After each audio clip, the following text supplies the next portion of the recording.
Welcome, dear Thriver to Thriver TV. Narcissists push on your boundaries, and they don't just push on them, they go around them, climb under and over them, and smash straight through them. How do you set boundaries with narcissists? How can you make them hold up? Today, I'm going to explain to you how not only can you have effective boundaries with narcissists, but can also make yourself narcissist-proof in the future. Okay, so before we get started on this very important conversation, I want to remind you, if you haven't already, to like and subscribe to my channel so that you'll get notified each time a new video is released. Okay, to set the stage, I want to help you get really clear with why boundaries don't work with narcissists. So we're going to get into that first reason now. Number one reason that a boundary will not work with a narcissist is because you want the narcissist to agree with your boundary. If you say no to a narcissist and tell them what your boundary is, don't expect them to agree with it. If somebody in your life was not a narcissist, let's just look at the difference, because this will help you understand this. So let's say somebody in your life is not a narcissist and they stand on your toes, metaphorically. So they say something hurtful, or they accuse you of something wrongly, or they did something neglectful or clumsy to you or your property, or they did something that wasn't nice and you said, ouch. They would have the capacity to care about your feelings and realize they've done the wrong thing. They could say sorry and be genuinely remorseful. And with their words and their care and their intention, tell you and show you that they're not going to do that again to you. And they really don't want to do that again. In other words, this person has the desire, capacity, and the resources to recognize your boundary. They understand what is or isn't acceptable to you. And because of this, your boundary allows the relationship to improve as a result of this. Everybody knows where they stand. There's more understanding, and the relationship can up-level into more respect and care for each other because there's been communication. That's a healthy relationship. And it's very necessary for a relationship to go that way, because everybody is human, nobody's perfect, and we can all at times act in ways that are not wonderful. Yet, humanity in these kinds of relationships can flourish, it can improve, and we can grow with people in our lives if A, we're honest about what we need and what we want, and B, the person has a solid enough inner identity and enough empathy to be able to do partnership and teamwork with integrity.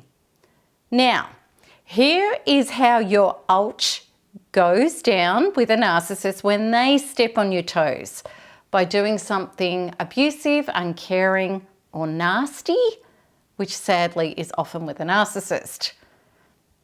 First of all, the narcissist does not care about your feelings.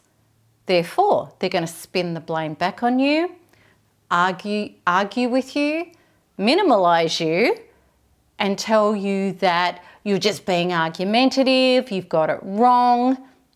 They're going to invalidate your feelings because they don't care about them. And they will give you a ton of excuses and justifications as to why your concerns are unfounded, outrageous, and you're actually the one attacking and abusing them. They're not sorry or remorseful for their behaviour at all.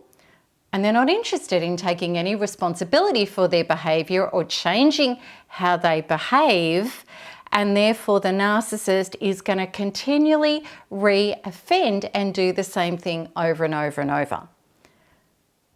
So by trying to get the narcissist to agree with your boundary, you're participating in the mindless word salad, which is defense mechanisms about everything and anything other than the real topic at hand, and you're going to be emotionally abandoned, further invalidated and further abused. And you're at total risk of the narcissist threatening to leave you or wearing you down to the level where you're being trained to accept unacceptable behaviour because of walking on the broken glass if you do speak up, and because things get worse if you try to lay boundaries. So trying to get the narcissist to understand and recognise and agree with your boundary equals badly how to lose. There's a much better way, which we're going to get to shortly. Now, the number 2 reason why your boundary isn't working with a narcissist is because you're telling them what they're doing wrong. And of course, it's human and normal and to say to somebody, don't speak to me like garbage. How dare you call me those names? It's disgusting that you lied to me. I caught you with that person having an affair behind my back. Taking that money out of my bank account without asking is not okay. But here it is when we're talking to narcissists about what they did.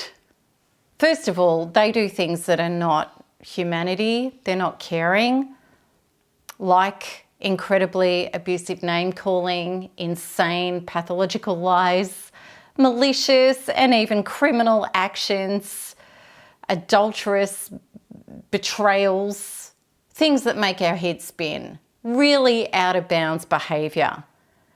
Do you really think someone who has the capacity to operate in such a malicious, warped and twisted way has the consciousness and the mindfulness to accept having those actions brought up to their face, to have them called out? There is nothing more reactive and explosive than a narcissist accused of something that they're definitely up to. The false self, the fragile veneer that is a narcissist has this going as their motto. You need to agree with my narrative and my faultless version of myself, or look out. The narcissist is incredibly skilled at doubling down on their lies and using all sorts of manipulative and gaslight tactics to avoid any accountability. As well, they know full well what your deepest fears and triggers are. And this is a time where they pull out that arsenal to attack you, to trigger you into emotional distress and explosions, because that allows them to flip the script, get the heat off themselves, and throw you well and truly into the person to blame position. And usually it works because narcissists have been perfecting these tactics for years. Trying to tell the narcissist what they're doing wrong backfires horribly always. Always. So what we need to do is we need to look at how to set real boundaries with narcissists. And I know you want to learn this because truly it's going to be life-changing for you. So we're going to look at narcissist-proof boundaries. Okay, so step number 1 is to know. No one needs to get your boundary, only you do. And this is what does work with a narcissist, because it's a given they're not going to agree with you and they will not respect your boundary. That's a given. This is not about the narcissist respecting you. It's about you respecting you. Your boundaries and your life that respects you is not somebody else's job. As an adult, it's your own job. And where our life is traumatized and we're hurt and we feel let down and resentful about other people is because we're handing power away to others, trying to get them to respect us and treat us healthily. However, the truth is we're not yet respecting ourselves healthily. Okay, so let's just park that because I'm going to go through some examples so you can know the difference. Okay, so the next part that you need to know is stating your truth. It's not about saying what the other person has done or should have done. It's about your truth and then sticking to it. Okay, so let's put these two things into place. I'm going to give you some real life examples that work for any situation, any narcissist, no matter who they are at any time. So this is the exciting thing because it works. So first, let's start with all these examples, the real life examples. We're going to look at what doesn't work and then what does work. And these are real life examples. My friend's narcissistic father, he was in a nursing home, highly abusive guy, and she was forever arguing with him and crushed by his abusive behavior, was ripping her apart. None of her attempts at boundaries worked with him.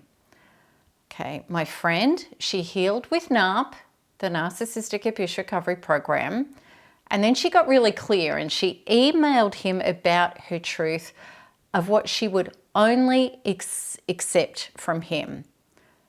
So only respectful conversation, no requests for more money, because he was always guilting her into handing over money because he was hooked on paid porn sites. And she told him that this was only what she would accept and that she would hang up on him. And if he breached this, and if she was with him in person, she'd walk out on him. So in the email, he responded with unrelated garbage. You know, narcissists love doing this. I don't know if you've noticed that when you try to have a serious thing with them or state something, they refuse to acknowledge what you've said. So he did that, which is normal. However, she got it, she meant it, and after 4 phone calls and 2 visits where she hung up or walked out on him, he stopped the obscene behaviour. And my friend, she had come to terms with, well, you know, if he doesn't stop the behaviour, well, then I'll stop seeing him. But he did. He stopped it because she stuck by her word. She hung up or walked out. No lecturing, no prescribing. This is what I said I'll do, and I'm doing it. All right. One of our other lovely NARP members, she had a narcissistic husband who she caught him out cheating.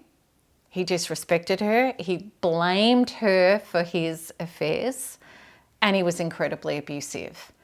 And she tried to lay boundaries to get him to stop seeing mistresses, and it was horrible. And none of it worked, of course.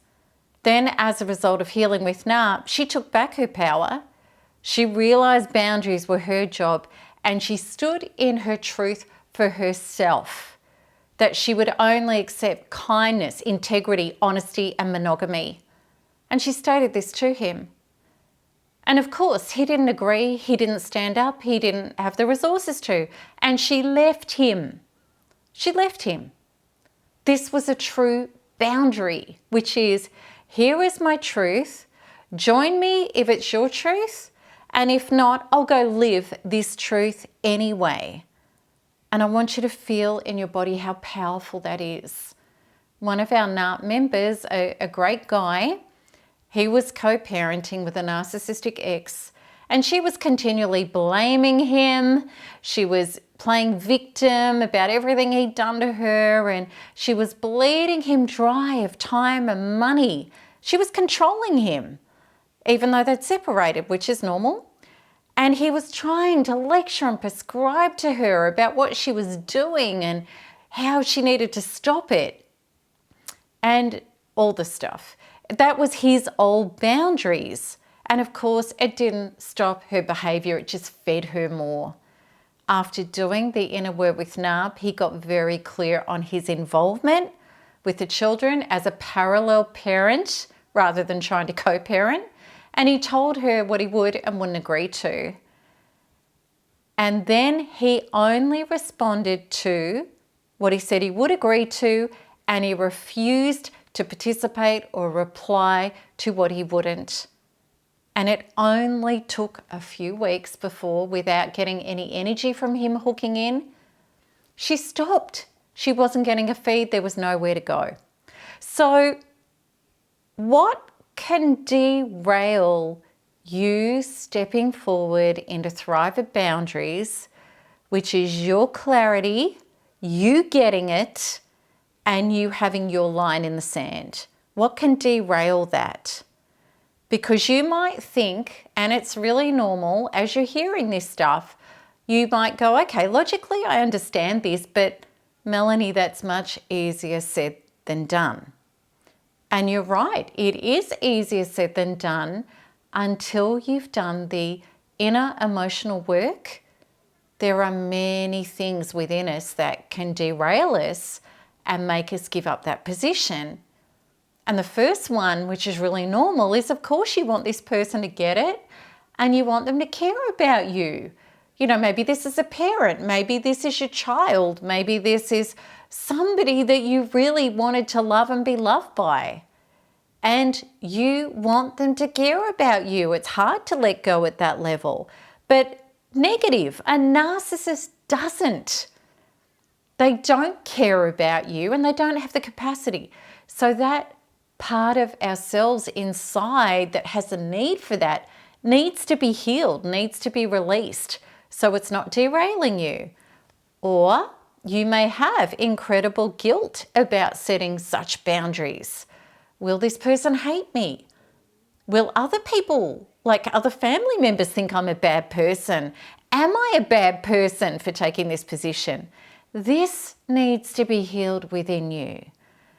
And you may be terrified, understandably, about having to let go because this person can't change and can't meet your boundary. And how am I going to survive on my own? How am I going to make my life work for me and my kids if I have to leave? That needs to be healed within you as well. And all else that triggers up that's sabotaging your ability to lay true boundaries, which absolutely are. I have to be willing to lose it all to get it all.